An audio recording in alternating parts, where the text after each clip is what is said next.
It's Oklahoma Archery. Everything archery based out of Oklahoma for Oklahomans.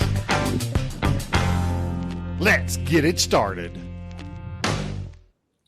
Hello, everybody. I'm David Bosca, and we've got another Oklahoma Archery podcast coming to you from the great state of Oklahoma. I'm Nick O'Neill, and we got two guests with us, y'all. We've got Dakota and Lindsey Lewis, fresh off a trip to Texas. So wanted to bring them on. Big congratulations. Dakota's shot.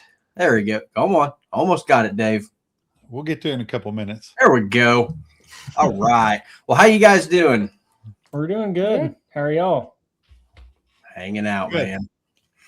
Wishing the wind would die down just a little bit. Like to shoot a little bit outdoor, but I see the tops of the trees moving, and I know it's not my time to go outside right now. Yeah, I was shooting this morning before the wind picked up. It's got a little bit of white capping on the old pond in the backyard there, so I'm probably gonna set it out for a minute. But we wanted to have y'all on. You've had a pretty good run of tournaments here recently. I know you both finished top 10 at Minden at the Pro-Am just a couple of weeks back. And then Dakota, you were the state champion for the, was it Modern Bowhunter at the OSAA? Yeah, the Modern Bowhunter freestyle. There you go. That's a new class that they let you shoot your slider sights with your short stabilizers. So, and then you all both traveled right back down the next day to Archers for Christ and won one of the quad state shootout buckles. Do you have it handy there with you? I can grab it. It's in the room. Are you still wearing it? I'm not. I put it up on the shelf with all the other old buckles I won from rodeo. There you go.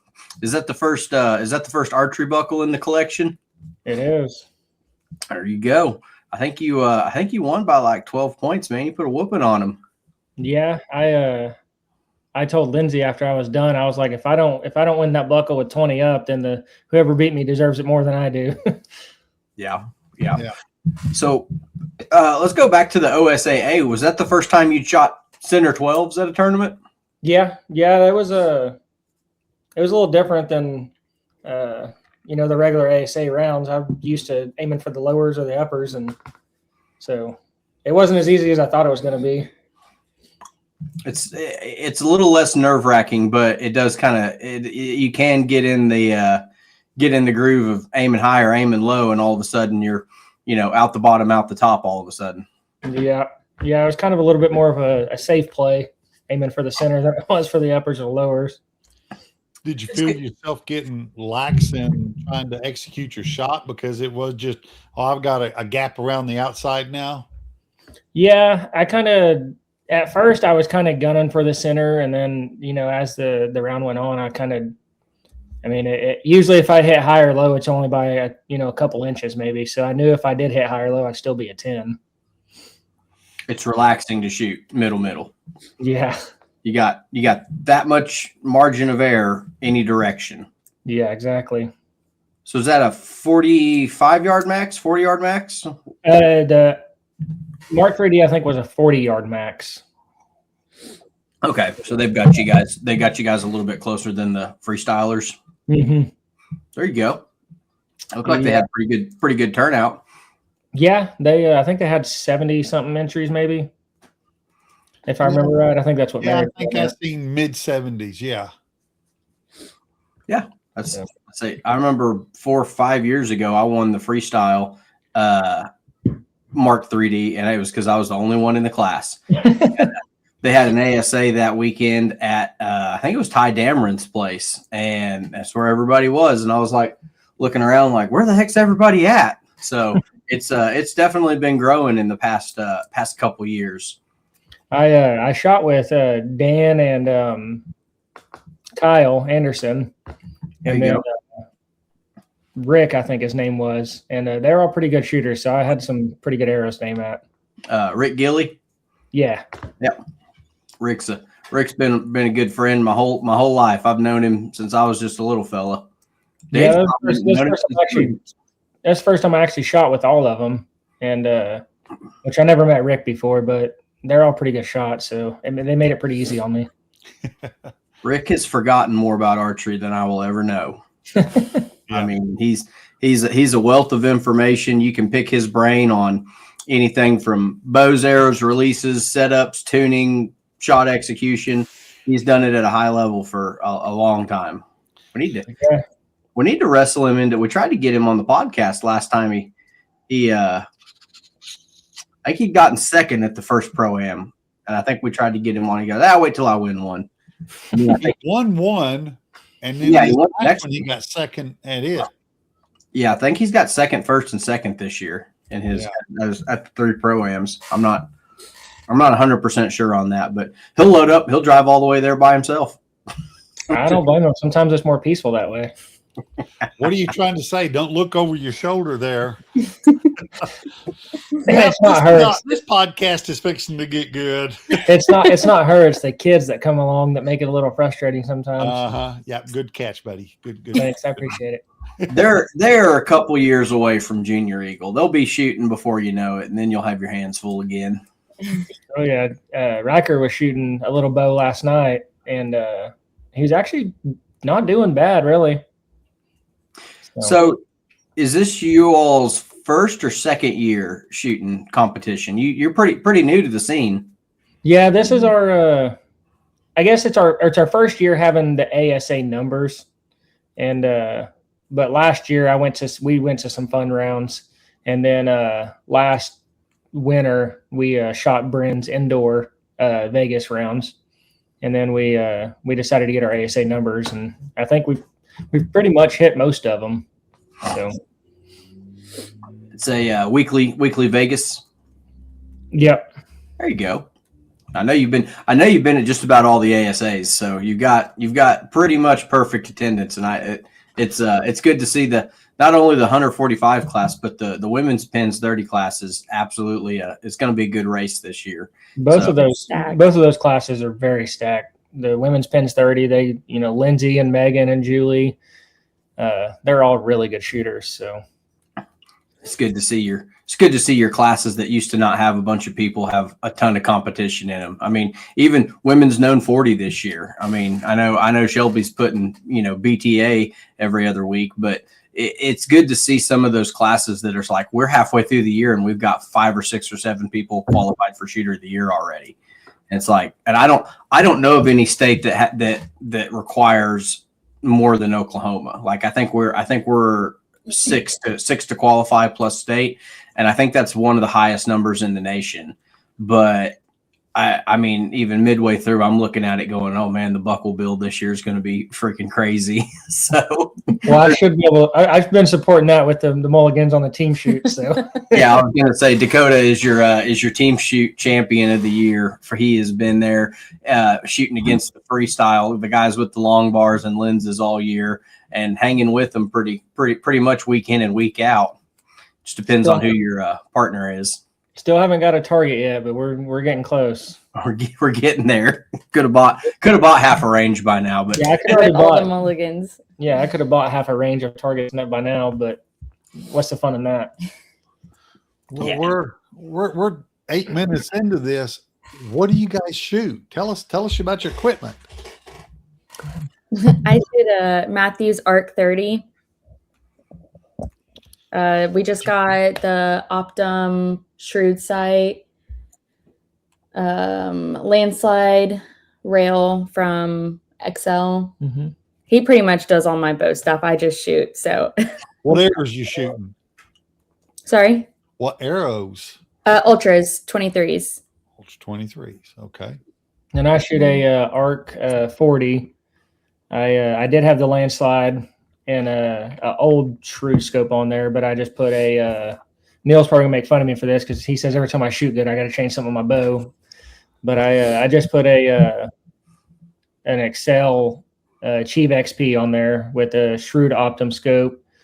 I got a 10,000th pin on there. I shoot a Abyss, a True Ball Abyss thumb button release. So in a Hamsky Trinity Pro or Target Pro. Is that right? Which one is that? There is a Trinity. I think it's the Trinity. The Trinity's got the bar underneath it. The Hybrid Pro doesn't have the bar underneath. It's just sticks out with the flipper. Okay, yeah, that's what I have as a Trinity. It was a good one.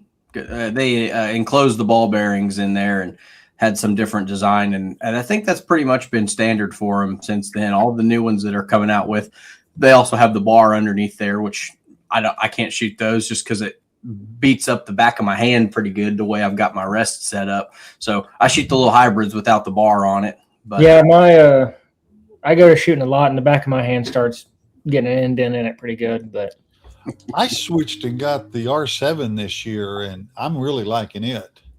Lindsay shoots she has the Matthews integrated MX2 rest on hers, and because she uses it for hunting too. But I'm trying to talk her into switching to a Hamsky, and I think that's what we're probably going to get her is the R7. Yeah. The R7 is the brand new, and it's also got these little spacers that I think Dave's played with them where you can torque tune your bow. That's what I've got on mine. Yeah. How many spacers are you running? 2? That seems right. It seems like I've got one of the thicker ones and then one of the mediums. So on the old style ones, you'd have to hope you had enough bar to come back this way and forward and back, and hope that your screw holes could line up and you have a place for that set screw. Well, now everything's going to an integrated style. They're like, well, there's no movement in it. We gotta come out with something now. So they've got these little Lego blocks where you can just stack them as far back as you want to. I mean, I've seen some people, it looks like they're running 5 or 6 of them. So yeah, Kyle, I'm not sure what rest he's running on his. I know it was a Hamsky, but I don't remember which one it was. But he had that sucker shoved way back there. Yeah. Did you ask him if it was for torque tuning, or was it just where he wanted to be able to cut his arrows down shorter for getting speed? It was for that. His exact words were he had T-Rex arms and he needed to get some speed, so he needed to get his arrows shorter. So, yeah. Which Lindsay kind of falls in that category too, because she's a little bitty old girl, so her speed's hard to get up without, with getting big arrows and stuff. So we got to cut them down small. Yep. Do you know what your bow's clocking in at? Lindsay's is 243. I think like 243, 245. Okay. And then mine's about, I think, 295. And shooting in the women's pins 30, I think you're at a 260 max. So you're not far off of there. They try to slow them down for I don't know why they give it a 260 instead of a 280. Dakota's 290 in the 145 class. So you're using every bit of that. Oh yeah. I put some of Heath's strings. I just got some new strings and I put on there. And I thought I was going to have to bump the limbs down because it was pushing that 3% pretty close. And luckily the string settled in a little bit, so it got me back down to where I needed to be. Yeah, mid 90s is safe. What did you chrono at down at Texas? 295. 95. Okay. Mm-hmm. See, mine was a few feet slower for some reason. I don't know if it was the shadows or the lighting or the style of chronograph, but I'm in the low 280s and it said I was 278. So I was like, oh, there you go. Close enough. There you go. He said, we've been getting readings all over. If you're still hitting behind the pin at 45 yards, don't worry about it. Your bow's not slowing down. It's just our chrono. I was like, I don't shoot good enough that it matters, but I appreciate the vote of confidence all the same. But yeah, they do chrono at some of those big Texas events where you're shooting for a buckle, and people are kind of like, we had some people skip the registration table and walk straight up to the chronograph like, all right, where do I shoot? And he's like, well, you got your cards? And he's like, nope, don't have my cards yet. He goes, well, go to the registration table, get your cards and bring that back, and then we'll peer group you from there. So I like it when people show up because it's the same way we do it at the state championship. You'll have somebody standing over there like, why didn't I get called? It's like, did you shoot through the chrono? Because you shoot through the chrono, they write your speed, then they hand your card to the peer grouping table, and that's how we get all our groups busted up that we know everybody shot through it. They're like, oh, I didn't know that. I was just standing here waiting for you to call my name. I was like, well, you got your official and your unofficial card in your hand, so how am I going to put you in a group if you didn't hand your card over to somebody? Yeah, I'm like, I'm pretty good at running it, but I don't read minds. If I did, that'd be a pretty good party trick. For sure. Did any of the qualifiers shoot through cronies? We thought about doing it, and then we had some rain on the Bowtown shoot, and we just kind of ran out of time and space there, so we haven't done it. But I always do have one in my I keep a Garmin chronograph in my pickup truck that should be pretty close to full charged. If there's ever a protest, we do have one on site anytime I'm there. So for official protest purposes and whatnot. So if anybody thinks you're running hot, you got to pay the $20 protest fee and give the host club formal written notice of that, and we'll take care of that. We've been 3 years of the ASA and only had one protest filed, so it was been pretty good track record on that. But I like running them early just so everybody knows about because not everybody has a chronograph, not everybody shoots through one at the bow shop. I shoot through them to make my sight tape, so I kind of know where mine's at. But I'd like to, if we're gonna catch somebody shooting hot, I don't want it to be at the state championship. I want it to be early enough that they can go through and resight their bow in and make any of the changes they need to ahead of time, because it's kind of nerve wracking at state if you got to go take half turn out of your limbs and redial your sight tape. It's just you don't want to do that the morning of the state championship. So. No. Will y'all talk a little bit about what your first year of competition's been like? I mean, you bow hunt in the fall. Is it something that you just wanted to be a better deer hunter, or is it something you wanted to hang out with a bunch of cool people and shoot your bow, or what's it been like? Well, the whole reason we got started on it was Larry Hill and Oakley Hill. They're my cousins. And they were shooting over there at the indoor, the Vegas thing. And we were eating dinner with them one night, and they told us that we need to come over there and try it. So I went over there and was messing around with it a little bit and started shooting. And then Brian McSorley told me about the ASA stuff. So I went to, I think it was Crowder last year. Lake, yeah. And that was my first fun round. And it was all downhill from there. I was hooked. So you've got no more weekends ever. Exactly. No. I don't really put the hunting and the 3D shooting in the same category. I mean, it helps, I guess, on your hunting for holding an execution maybe out of a tree stand. But I don't know. I'm not thinking about hunting when I'm at 3D, and I'm not thinking about 3D when I'm hunting. So. What about you, Lindsay? I feel like that was Dakota's kind of what got me into it. The indoor, the Vegas rounds, I kind of went into it like, oh, hunting season's coming up. Let me get a couple arrows. I'll get warmed up, ready to go hunting. And I went to like 3 or 4 with him, the outdoor ASAs, and looked pretty cool. So I had him get me a number when he got his, and I got hooked on outdoor. I like outdoor a lot. Now she shoots better than I do. Somebody's got to win. Somebody's got to win. Might as well be you. She's about the only one that's brought home money a lot, except for this last weekend.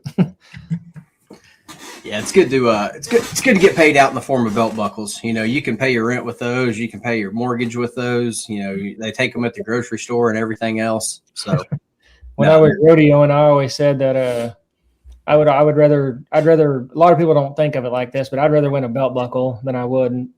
Cash or check. That cash or check spins, and a belt buckle is going to be there, and memory's going to stay for the rest of your life. So, a lot of people don't think of it like that, but I do. It's a good way to look at it. If you're winning a buckle, there's cash somewhere along the way. Oh, there's usually cash that comes with it. Yeah, but at least that buckle will stay around. That cash, you're going to blow it on something. So More bow stuff. Yeah, more bow stuff. I think that's what all of the money we've won has gone towards, is new bow stuff. So have you got a second bow in mind? Yeah, I've actually like this recently. This last week, I've been thinking about maybe switching to Tritech 35 and trying that out. I got a Lift X 33 for my hunting bow, and I think I'm going to sell it, and I'm probably going to buy a Tritech, either a Tritech or a Victra. I shot both of them, and the Victras shoot really nice, and the Tritechs shoot really nice too. But I don't know, that arc just holds so good. I think if it's working right now, I wouldn't. Yeah, I'm not going to switch it right now. It'll probably. I mean, if I was to get a Tritech, it would just be a play around bow till the end of the season's over. It's usually not the buying the bow that hurts as much. It's like when you're in the middle of the season, you're not going to take your rest and your sight and everything off of your competition bow. It's buying a second set of accessories for it that's really the financial burden. Yeah, that's where it gets expensive. Or arrows and arrows and another set of arrows that because the first set didn't work. Or I'm an arrow nerd, and I'm telling you what, 1, 2, 3, 4, 5. I got 6 dozen arrows sitting right here just because I want to try something different. Surprisingly, I actually the first dozen arrows that I bought, I actually still have 3 of them left that I still shoot, and I've only bought 2 dozen arrows since we started shooting. So, well, 2 dozen for me, and then a dozen for her. She doesn't lose them nearly as often as you. No, she does not. Dave's got half the Black Eagle warehouse over there. Okay. Y'all think I'm joking? There's 7 dozen right there. Jesus. Yeah, I want to tweak, so I tweak. They just different, like 23s and 25s? Or? Spines. One. Let's see. This dozen I bought to go ahead and get started for my indoor setup, but I'm going to go ahead and hold off because I might change rotation of the string, so I'm going to wait before I fletch them. Different ones for different things. I gotcha. I typically just shoot the same arrow indoor and outdoor, so I'm trying that too, but I will have different arrows for that because I want different veins on them, and I'm not going to sit and scratch off the veins for that. So I'll get another dozen and have one going for I just switched 2.5 veins outdoor, and so I'll stick with my longer veins for indoors. That's what we're both running. Well, that's what I'm running is attack veins, the 2.25s, and then Q2Is. Yeah, she has the Q2Is, which that's another thing with her speed. I think I'm gonna switch her over to the tack veins because they're a lot lighter than the Q2Is, and it'll be about a 7 grain difference if we 4-fletch. And so I'm hoping that'll shooting. Lindsay, what spine are you shooting? 350 or no 300s? Mm-hmm. How many pounds you shooting? 52. Well, 300 would be awful stiff. I think she's I want to say it's 350. I think she's shooting 350 and I'm shooting 300. Out of the Ultra 23s, you said? Yes, sir. Yeah. I don't know how many different spines they come in. I think it's just 350 and 300. In the 23s? I think so. Okay. Oh, is it? I could be wrong. I don't pay enough attention to it, but we'll get you over to some Black Eagle 23s, get them in like a 400 or 500 spine. It's taken a year for me to even think about switching out of my Matthews, so it may take another year for me to switch over to Black Eagles. I don't know. Isn't it crazy when you know something's working? It's like, gosh, dude, I just want to try. I did when I switched over to the Black Eagles, and I went with the 350 spines, and I'd bought some 400 spines, tried just a few of them, and but I went to the 350s, closer to what I'm used to. Sold my 400 spines, and now I'm going back to 400s, and they're flying like all get out now. And I sold Neil my 423s for his pops and everything, and now I'm like, well, if I had them, I'd probably fletch them up. I'd try them, but dadgummit. Well, heck, you got 7 dozen right there. Just choose from one of those. 25s, 25s. Those 23s are 350s. All right, I'm thinking 400, and I got the X Impact, the skinnies. I got a 350 and a 400 spine of them. So here's why he needs air. He keeps sticking them in the same hole over and over again, and he's just tubing them out. So mine are lost. That was this morning, and I went to a small vein. They were on my 25s, and I had the Silent Night Hunters, the 3-inch Silent Nights, and I went to a 2.50 FFP, lower profile and shorter. I just wanted to see if they group. So I was standing out there at 30 yards in the wind, and I thought, well, let's just see if I'm catching the wind or what. Second and third shot, shafted one. I was like, damn, that's costly. At least you know they're shooting good. Yeah. Yeah, they're grouping. See, Dave, you could cut the end of that down and give that arrow to a kid. I mean, you still got 27 inches of shaft there to give away. Are you shooting them just about full length? Cut a half inch off? I think I'm cutting 2 inches off. I think I got him right at 30 inches. Golly, that's some carbon right there. But my draws, I'm back to 32 and a half. So your draw length is 32 and a half? Yeah. Holy crap. Yeah, there's no missing him out there. Lindsay's is like 24 and a half, 25. That's what my wife is. Yeah. Yeah, hers is tiny. And her 23s and everything, they're a 500 spine. Yeah. Yeah, that's what I like about the Black Eagles. You can get them in, 250, 300, 350, 400, and 500. So it's like you got a little bit of leeway to kind of play with point weight and get your speed up. And arrow spine. There's a lot that goes into arrow spine, getting it to fly just right. Yeah. I was running 120 grains in the front, and then I switched to the Smith Bros 140s. I think it is what I'm running now. So yeah, I like those tips. I'm into the Jesse tips, but man, them Smiths are good. Yeah, they're nice. I like them. I ain't had a problem with them yet. Had a problem with them blowing through my arrows when I group them together, clacking them together.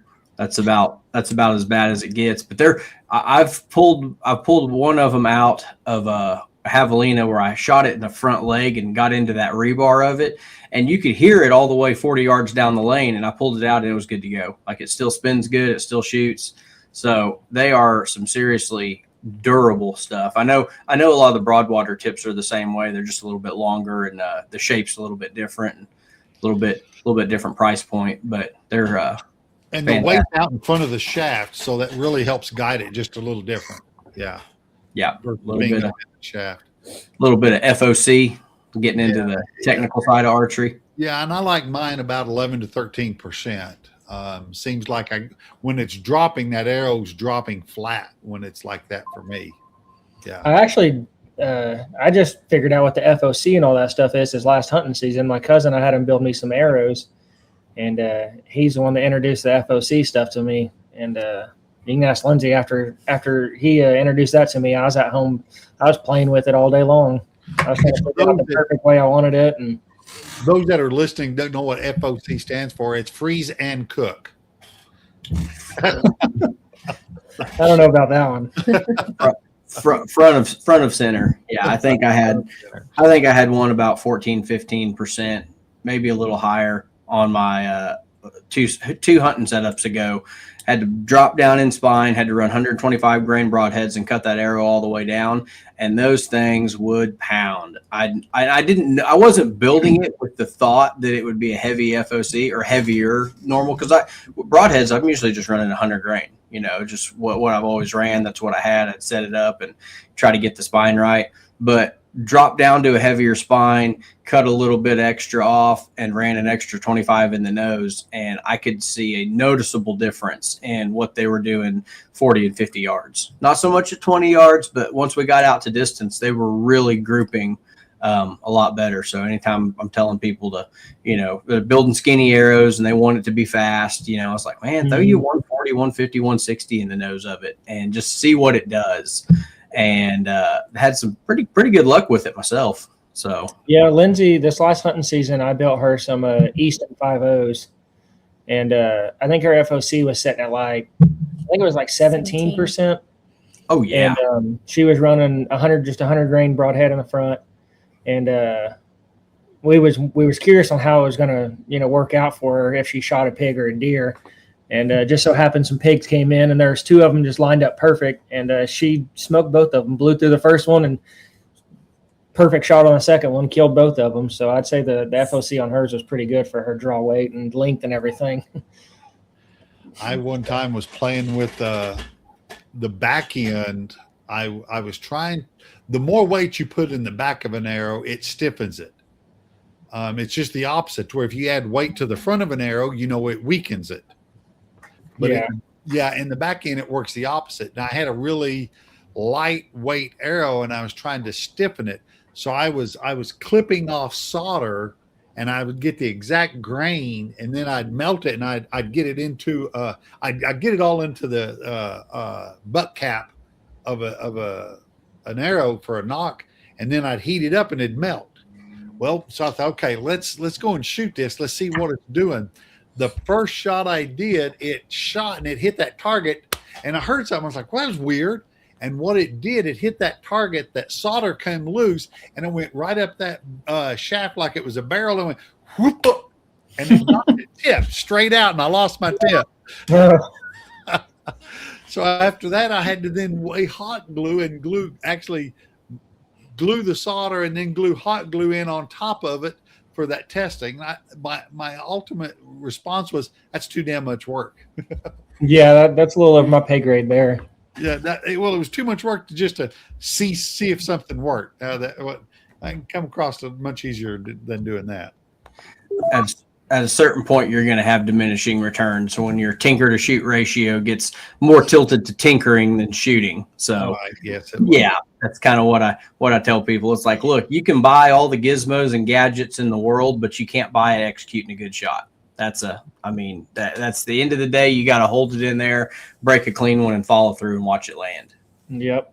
No matter what you buy, you still got to put off a good shot. So yep. That's right.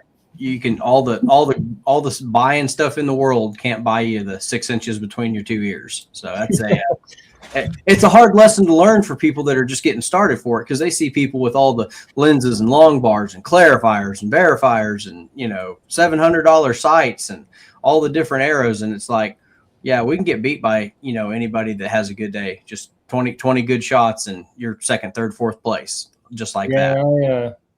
When we first started shooting, and we started shooting quite a bit, I was shooting really, really good. It was just indoors, the Vegas rounds and stuff, and I was shooting super, super good.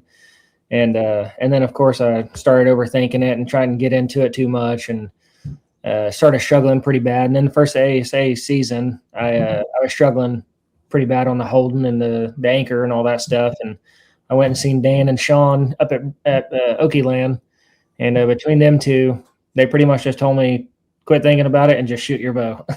And once I started doing that and they helped me out, I started shooting a little bit better. So Sean McMichael, McMurch, how do you say it?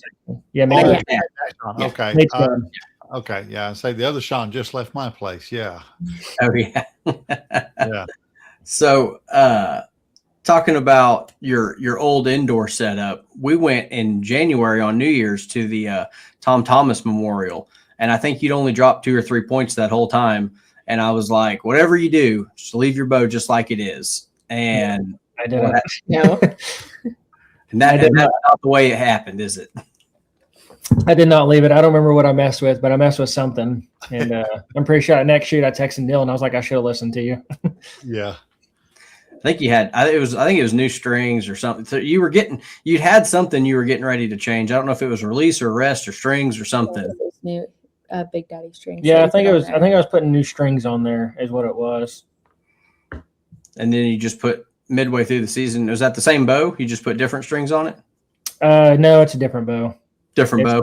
Yeah, the bow that I was shooting when we went up to Tulsa is I use it for my hunting bow now.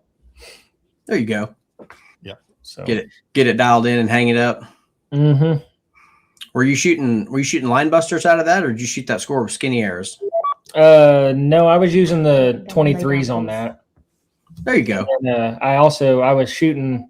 It's kind of the reason I had 2 bows, and then I sold both of them to get one bow, and then I was like, I'll just use this one bow for competition and for hunting, And then I realized real quick it's don't really exactly work out the best like that, so I went back to 2 bows. Survey says that was a lie. Okay. 1990. I remember it was actually my first brand new bow. I remember PSE had one called as a PSE Fireflight Express 3D. And I remember telling the wife it was like $300. It was absolutely stupid expensive. And I said, I can hunt and shoot 3D with this. This will be the last bow I ever need to buy. That was 27 bows ago, if not more. Yeah. We always believe that I can do 2 things with one. No, it never happens. Yeah, that's what I've been telling Lindsay. I think we're going to probably try to get her a different bow too, so she can keep one of them for a hunting bow and one of them for a competition. So, and it always makes a good backup in case something terrible happens. Dry fire it or bend a cam or crack a limb or something like that. You've always got one in the bank that at least the rest in the peep sight are in the right spot on. Yeah. And it's not like you're not shooting it good now, anyways. So you can always go back to it, just leave it set up how it is, and build that second one out and kind of figure out which one you liked. So so for everybody that shoots with their spouse out there, how do you guys work on each other's bows and still stay married? Because that's something that a lot of people are not well versed in. How's that? That's a funny question because he did get you were right last night. So yeah, we pretty much anything that I tell her that she needs to do on her bow, or I try to do on her bow, I learned that from Dan or Sean or Bren. I'm not going to go doing something that I don't know how to do on her bow, but if it helped me, then hopefully it could help her, And so I'll tell her to do something, and she don't want to listen to me, and then she'll go up to the shop and talk to Sean, and Sean says the exact same words I just said, and she's like, "Oh yeah, that's a good idea," and then she does it, and I'm like, "Oh my gosh, why don't she just listen to me in the first place?" All right, food for thought. I've been trying to get her to put some more weights on her stabilizers.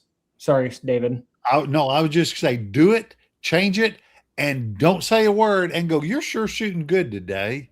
Right. Yeah. I've been trying to get her for the longest time to try to put some more weights on her stabilizers, because she's always saying that her pin's moving around a lot. And I'm like, well, put a little bit more weight on there and it'll slow it down. She's like, yeah, but it makes it heavier. And I'm like, yeah, that's the whole point.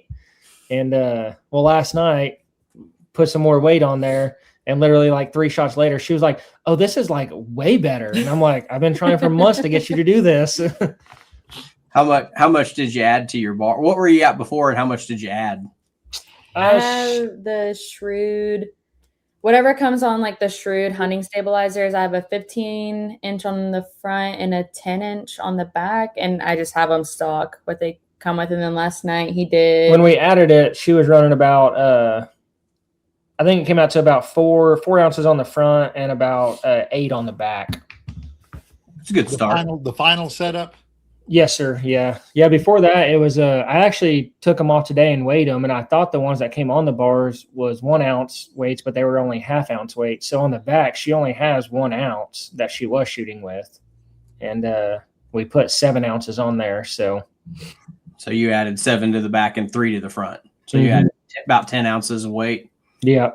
She said it slowed her down a lot. So it's good when it's only one arrow and you got bad footing and the wind's starting to blow. It's it really does. I mean, we had Stetson Parker down there shot 44 up at the Archers for Christ, and he called me last night. He was like, I'm trying to mess with my weights to get my pin to stop moving. And I'm like, don't touch your bow. leave it alone, Stetson. Leave it alone. 15 years old. You need to be catching fish and chasing women. That's you need to be messing with your bow. That kid's a really good shooter. I think he's had 14 and 20. And I was like, well, that's perfect. And I was like, why do you say that? And it's like, well, I run 13 and 19, and that works on, we shoot the same bow. So I know you're close at 14 and 20. If it's working, don't mess with it. He's like, I'm trying to make my pin set still. Like, well, it's not supposed to set dead still. You're supposed to learn to execute with a little bit of movement. So right. That's what Dan and Sean always told me, is you got to trust that float. It's not going to set still every time. You just got to trust you and trust the float. Yeah, trust your bow. It's gonna go off. It's gonna be in the middle when it goes off. It's gonna land in the middle when it lands. Those are the three steps of executing well. Or you can. I didn't really fully understand that until I started shooting more, and before I was I wouldn't even say I was a little bit. I was 100% command shooting it, and then Dan tightened my release up and kind of helped me, start pulling through on it. And I still probably command a little bit, but I feel like I'm doing a whole lot better than I was. And it just blew my mind how sometimes when it just surprised me and went off, I'd look down there and it's dead center of the target where it's supposed to be. Mm-hmm. You just take a whole new meaning of just trust it. Trust the process. That's what I'm working with. I haven't made any changes to my bow. I'm just working on me, trying to hold it in there and squeeze it real slow and watch it go. Squeeze it slow and watch it go. Yeah, Like that's some kind of ought to be a hat or a t-shirt. I've been a light release setup person. You could take and shake them and they click off. Now I'm absolutely totally backwards. Mine is so hard now. I mean, people pull on it now and they just like, God. But yeah, I'm into the heavy buttons now, big time. that's how I was at when I was really. I wouldn't even know if I'd call it command shooting. I was more so punching it, but it's I had it set so light you could literally just flick it and it would go off. Yeah. And that's when Dan helped me change it up and got a little bit heavier, and it helped a lot. It does. He's leading you down the right path, in my opinion, but we all know what they say about opinions. Right. He's been doing it long enough. I feel like I trust him. Pretty much anything he tells me to do, I usually at least try it. And I 100% of it works. Yep, I agree. Dan's tried. You know that he's got hands-on experience with it, because when something new comes out, he's tried it light, he's tried it heavy, he's run it this way, he's run it that way. He's consulted the pros. He sees, how they're tuning it, and he'll tear his apart. He'll tell you if you're sitting there and not moving enough or not shooting your bow, he'll pick yours up and redo yours too. So you got to watch him. He's like, yeah, I talked to Michael Braden. He said this is the way to do it, and we got to retime your rest, or we got to move the Hamsky dampener cord up or Hamsky dampener cord down, or there's always some small trick of the trade that he's picked up on, either from the pros, or he'll call the manufacturers and be like, am I supposed to run it like this, or is it supposed to be more like that? And he'll consult opinions and come up with a game plan, and you'll see 6 or 7 people running it that next week. So he's done at least 2 a day hanging out at the shop. Right. Yeah, he's about every time I go up there, he's usually there. So taking up residency. Mm-hmm. Sitting over there with his mean look on his face and just sitting in the chair just watching. That's about all he does. Yeah, judging kids that can't shoot or have bad form. Yeah, he's usually judging me. Yeah. Seen the one guy that shoots the compound with his fingers is anchored way back here, and we're all taking over under bets on when he's going to take a piece of his ear off. He's in there. That dude's in there 3 times a week, and he's anchored at least 3. It's like it'd be like me shooting Dave's bow with fingers. And it's back behind his ear, and we're like, man, he's gonna nick some cartilage coming off there. That's not gonna feel good. He's gonna have one string slapped cauliflower ear, and it'll look like he's been a state champion wrestler in high school or something. I bet it only takes one time. Yeah, I was gonna say that's not what you want to do. That's not gonna be it. So what's your goals for this 3D season? What are you wanting to accomplish? I don't know. I think we're going to go to the rest of the pro-ams. Lindsay, we went down to Minden, and she pulled off a second place. It was both of our first pro-ams down there. And we really liked the way they were ran and everything. So I think we're going to try to go to the rest of them. We may miss out on Metropolis, but we're going to try to go to the rest of them. And then here in Oklahoma, obviously the goal is to win a couple more buckles. So the 145 class is pretty stacked. Zach Owens and Nathan Opitz and Chris Strawn, they're all shooting really, really good. Blake Brown's, he's starting to climb up there too. So I gotta keep shooting like I did this weekend, I guess, to have a shot at the Shooter of the Year buckle. Explain that, Neil. How does that actually work, the Shooter of the Year for Oklahoma? We take your best 6 scores plus the state championship score and combine all the points that you have for it. So you can be leading it, early on and have a couple, because every time you shoot a good score, you drop a bad score. So it's not just like you're getting those points, you're dropping one of your lower scores at the same time. So you see some pretty big swings come up for your average. Most people now have 4 or 5, maybe 6 good scores, and they're just trying to pick a range to go to or pick a good day where they're on to put a big number up. So you see a lot of people are swinging for the bleachers at it because they want to win shooter of the year. Well, that affects your course management on any given weekend. You know, if you're trying your best to get out there and basically win the tournament, you could win with 12, 14, 16 up real easy.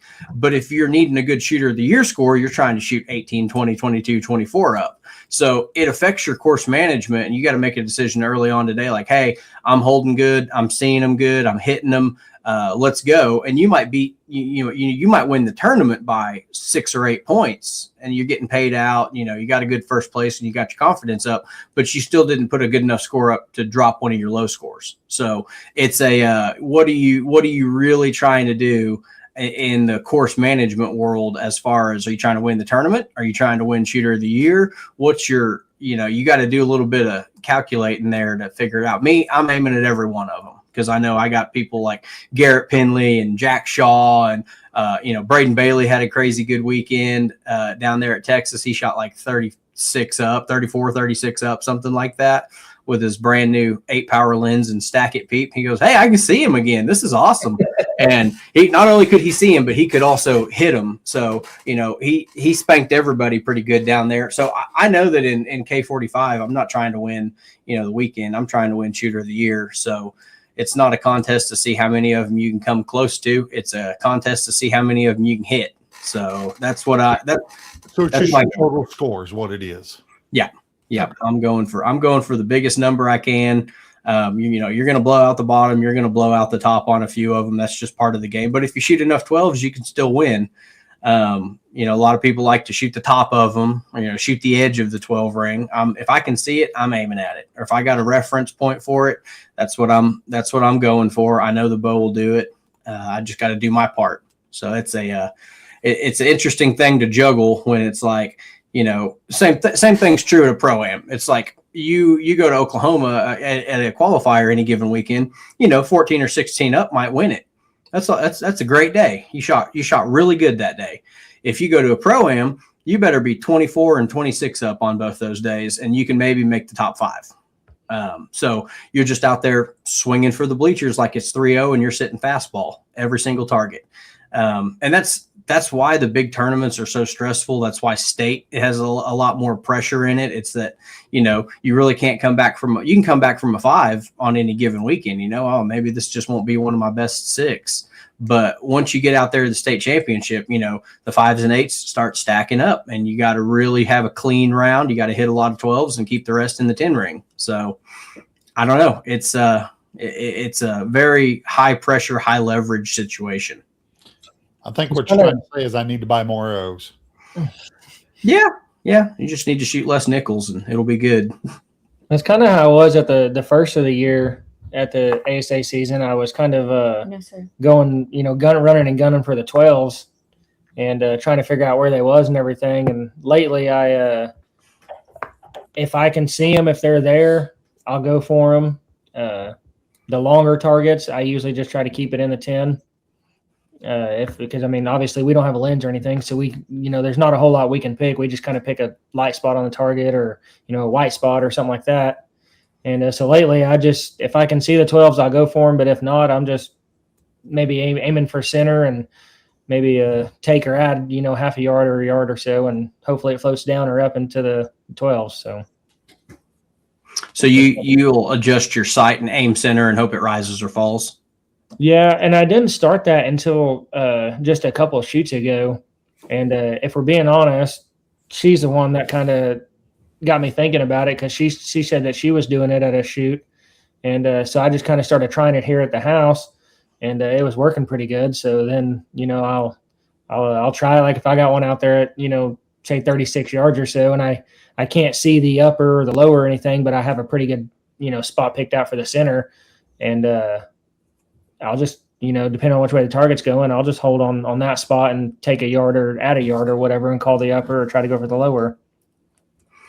That's a good strategy. I've had good luck with that. Like on the antelope, aim at the corner of the white and add 2 yards and call upper. Just let it rise into it. It's been working pretty good. The course down there in Texas, I've done a lot of that down there this weekend. a lot of the lowers or the uppers, I couldn't really see.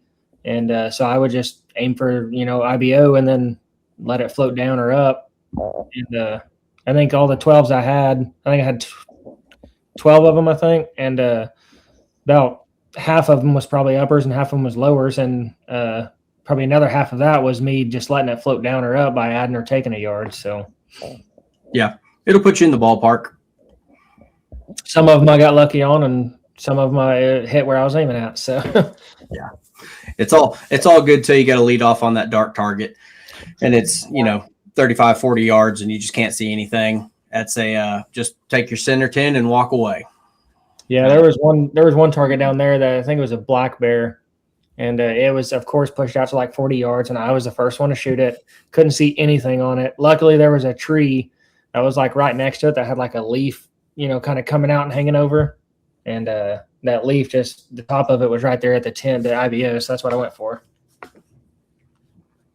Topside 10. Yeah, those are fun to aim off of, and a lot of it's dictated by your group, how your group's shooting at the same time. If they've given you something down there to aim off of, you can have a really good day. Like my guys, I had I think Micah was shooting in my group, and he has 3 white veins, and he hit a ton of 12s. So I was kicking out, I was hitting his arrows and just kicking out. I mean, I think I had 3, maybe 4. Couple stayed in, couple did not. But, your group can kind of dictate your tendencies that day. If you got guys that are hitting them, you can aim right at it. If you can glass them and, dial your sight right there, cool. If not, just aim center 10 and let it rise, let it fall. Yeah, when I was shooting with Dan and Kyle and Rick, Rick didn't say much, but Dan and Kyle was giving me a hard time because I have black arrows with black fletchings and black nocks. And I ain't going to say what they were calling me on, here on the live feed, but it wasn't very nice words. No, we're a family-friendly sport. We never say the F word in front of the junior Eagles or throw our bow through the woods. No. That never. Especially in front of the kiddos. I shot black veins indoors because I could see the black when it hit the yellow. I could see it. Yeah. Well, that's all I own. So the first plate thing I went to, I ended up having a blue one with the blue knock. Dude, they might as well have been black because when I shoot it, you couldn't see nothing. So I was shooting with Rick Archer and heck, I don't even remember who all that group was. So that the next one I went to, I pulled my knock, went with a white knock where at least I can see that because it got to where I couldn't see them out here at my place. And I was like, well, I never noticed that before. Yeah, they are pretty hard to see. Yeah. Shooting black veins, black knocks. I don't want anybody to see my arrow down there in the leg or the gut. Exactly. Yeah, that's the way I look at it. I'm like, if I hit one in the butt back there, I don't want no one to see where it went until we get up there. It's a core line again, bud. You're not going to like it. Like, well, okay. It happens to the best of us. It's the game. It's the game we play. It beats golfing or drinking. So I'm going to keep doing it. Yeah. I'm not sure about either one of them. I was better at the golfing and the drinking, but ultimately archery is what keeps me happy and keeps me out of trouble. So it keeps me broke. That's what archery does. Can't afford to go drinking now. Yeah, and that's the bad thing about having a significant other that shoots. Also, is whenever I buy something, I got to buy 2 of them because she wants one too. So that or you'll lose yours. Yeah, exactly. It's fun though. Let you if you both have 3 or 4 bows sitting there rigged up all the time, it's like I had a rest go bad. I need to poach a rest from somebody, or need to grab one of these or grab one of those. It's just good to have a small stockpile all the time. Mine's dwindling down. I'm bow poor right now. I've only got two sequels, 1 Tritech, and 1 Exodus. So I'm down to 4 bows, and I think somebody's wanting to come buy one of the 35s now. It's like, I'll be down to 3. Golly, what am I going to do? Have y'all switched arrows to try each other's? No, her draw length is way too short. It'd fall off my wrist. Cut back. Okay. Yeah. My draw length's about a 28.5 to 29, and hers is like 24.5 to 25. So. Okay. I was just curious because if not, you could lose arrows also. Yeah. Just poach them. Just poach them when you can. That's a little secret to it. Also, is whenever I want something new for my bow or something, I can tell. I'm like, well, I can buy this for you, and then I go ahead and buy this for me, and so it's a little secret. I kind of get what I want for my bows if she gets what she wants for hers. Yeah. The bad thing is like I just buy them. All my bows are black, and my wife can't tell the difference. But if she shot a little bit, she could probably tell which ones are which. But yeah, black bow, use the same case over and over. They'll never know the difference. Heck, anymore if I say something I'm about to buy, it's like I telling Lindsay I think I want to sell my lift and buy a Tritech, and she just looks at me and shakes her head. It's shooting. Why change it? Well, it's because I need to. Yeah, I don't know why. I can't explain why, but we just need to. Just chasing something that's got to try them all. I mean that's what Dan's done. I mean he went from the Victor. I think he's got his Hoyt ordered now. So it's been 4 or 5 months. He's going to switch it up and set it up and see what he likes and see if it works for him. And if not, he'll move on to the next new one that comes out. I think he was shooting his Hoyt up there at the Mark 3D. Oh yeah, yeah. I'm pretty sure he was shooting a Hoyt. Yep. He'll about every 6 months he's good to switch one out. So and he orders them 2 at a time, for one for outdoor and one for skinny arrows and one for 3D arrows. So if it works, it works. When I get a bow, I like to keep it. Will I switch it out? Yeah, I will maybe down the road, but I've still got one of the older PSCs, that Citation. I absolutely love it. I'll never get rid of that one. I always can pull it back out and shoot. I got that Matthews. I got a title, and I bought one of them. It was a year ago this last March, and I was like, that bow concept is working for me. So I did buy a second one for 3D, outdoor target, that type world.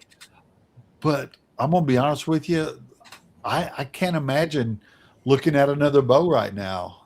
Everybody's got it. I know a couple friends that's picked up the Concept X or something like that. But man, I tell you what, I've gotten used to this title, and I just, for a change, I don't think I could improve. It's just, it fits me and I fit it.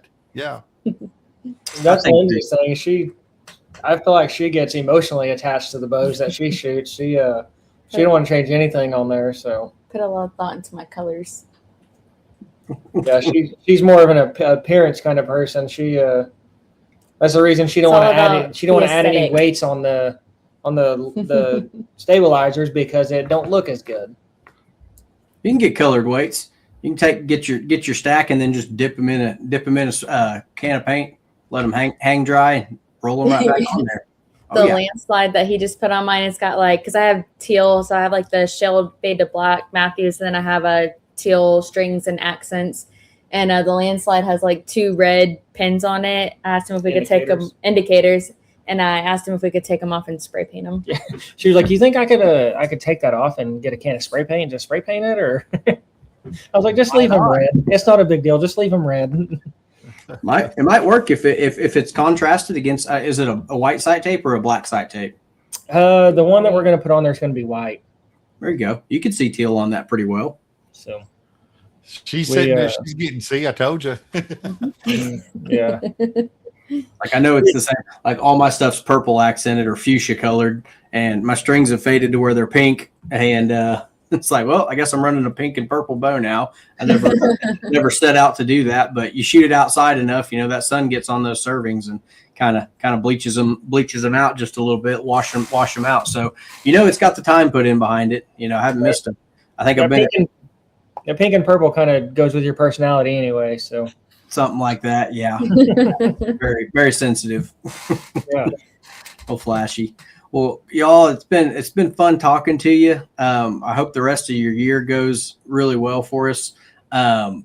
Take a second and give anybody you need to a shout out. Any sponsors or anybody that's helped you along your way. Give them a shout out real quick, and we'll let you guys get back to it. The biggest sponsor is me, because I pay for everything. But the people that's helped us, the most since we started shooting, it would have to be, Dan and Sean and Bren's helped quite a bit. Neil's helped a lot, and Brad down at Red Dirt Archery, he's starting to help us out quite a bit lately also. So the archery communities, they like to help each other out. So that's who's been helping us out the most, I feel like. I would say a lot of people like in our classes too, they're always letting you know like tips and tricks that they're trying, and no one's gatekeeping, which is nice. Everyone's kind of sharing what's working for them, and just everyone wants everyone to do their best. Maybe in the women's pins 30, it's like that. The 145, they're kind of like, I don't know, figure it out. We're all pretty competitive over there in that class. It is the biggest, deepest class. So yeah, you got some great competition in there, and it's nice to see a new class that the ASA's come out with actually, have some momentum. So hoping to get those guys that, want to shoot tack and stuff like that to come on over and try tournament archery out. So it's been it's been 3 years now of an absolute dog race. The first year it was David and Landry back and forth all year long, putting up big numbers. And so it was a lot of fun. They're showing up and shooting their bows. It's like, man, I can't afford to miss a weekend. If somebody puts a big score up, I got to be there to try that course out too. So yeah, we've got them. And then like I was looking at the scores last year from the hunter class, and I feel like it's just getting better and better every year. Like the scores are getting higher and higher every year. And like I was looking at the amount of people that was in the 145 last year, and then a lot of them moved up to lenses and long bars, but the number didn't change any. There's still that many 145s in the class. So yeah, it's fresh killers every year. You get guys who win out of pins 30, pins 40, and they'll come on up to 45, and it's like that's where they're all. We don't have anybody in pins 40. It's all pins 30 or 145. 145, yeah. Yeah. We skip those middle divisions, so. And that's good like that. I mean, the women's K40, the women's pins 30, they're stacked. I mean, we're paying out 2 places, which means we've got at least 6 people in them every weekend. And it's been nice to see. So somebody's going to have to win state. Somebody's going to have to win shooter of the year. So you're going to be one short next year, but we'll see how it all unfolds. Yeah. I think Lindsay's going to move up a class next year also, whether she wins this year or not. But yeah, K40 or K45 probably. Be good. You going to go to long bars and lenses? I'm going to try it. We'll see how it goes. Just Dakota will have to work a little bit of overtime. Just a little bit. No, so she's probably going to get my long bars and lenses, I'm sure. Oh yeah. I already have mine picked out. She got to match her bow. She got to look good. So if she's the girl. one that keeps spending all the money, then she can get what she wants. So. Well, all right, Neil, wrap it up, big boy. That's all we got. We'll see everybody this weekend. Allen Archery is going to be another course out at Jake Linker's. We're going to do a 10 a.m. shotgun start Saturday and Sunday. Since it is Mother's Day weekend, if any of the moms come out, we're going to let you shoot the practice range and the team shoot for free. That'll be a good one to try to, help incentivize y'all to, don't forget about mom, bring her with you, get her a bow and bring that too. So hope we see a whole bunch of you out there. We'll celebrate all the great moms around Oklahoma archery, and weather's been looking good. I'm thinking the wind's going to die down. Don't have any forecasted rain. Right now it's only, what is today? Tuesday? Wednesday? Tuesday? Today's only Tuesday. Forgetting what day it is already. So we'll see everybody out there this weekend. And then if you haven't yet, go register for the Southwest Shootout. The AMAM is going to be next weekend down in Paris, Texas again. So get down there and win you another buckle. Stick around to see the team shoot, root on your Oklahoma team as we absolutely put belt to ass on Texas and Arkansas for the second year in a row. It's not going to be close. It's going to be an absolute bloodbath. I bet they won't even have the team shoot the year after that. We're going to win so bad. So let everybody know Friday at 5:30, show up, or no, Saturday at 5:30 at the planned team shoot there. And it's going to be a lot of fun. We had a good time last year. We're going to keep it rolling. All right. Well, folks, thanks a lot. Thank y'all for having us. Appreciate y'all.